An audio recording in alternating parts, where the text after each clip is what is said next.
بسم اللہ الرحمن الرحیم۔ السلام علیکم، آپ دیکھ رہے ہیں انٹرنیشنل کہانی پوائنٹ۔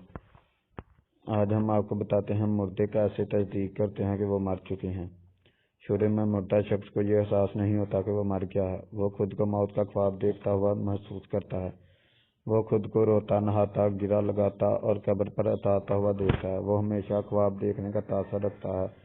جب وہ زمین پر ڈھیر ہو جاتا ہے پھر وہ چیختا ہے، لیکن کوئی اس کی چیخ نہیں سنتا۔ جب ہر کوئی منتشر ہو جاتا ہے اور زمین کے اندر تنہا رہ جاتا ہے، اللہ اس کی روح کو بحال کرتا ہے۔ وہ آنکھیں کھولتا ہے اور اپنے برے خواب سے جاگتا ہے۔ پہلے وہ خوش اور شکر گزار ہوتا ہے کہ جس سے وہ گزر رہا تھا وہ صرف ایک ڈراؤنا خواب تھا، اور اب وہ اپنی نیند سے بیدار ہے۔ پھر وہ اپنے جسم کو چھونے لگتا ہے جو کپڑے میں لپٹا ہوا ہے۔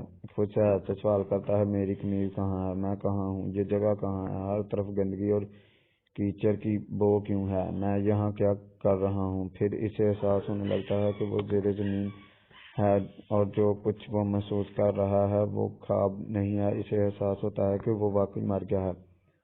وہ ہر ممکن حد تک زور سے چیختا ہے، پکارتا ہے۔ اس کے رشتہ دار جو اس کے مطابق اسے بچا سکتے تھے اسے کوئی جواب نہیں دیتا۔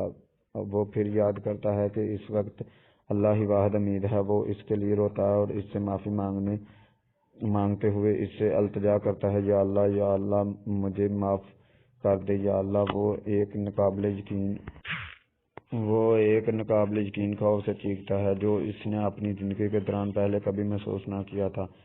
اگر وہ ایک اچھا انسان ہے تو مسکراتے ہوئے چہرے والے دو فرشتے اسے تسلی دینے کے لیے بیٹھ جائیں گے، پھر اس کی بہترین خدمت کریں گے۔ اگر وہ برا شخص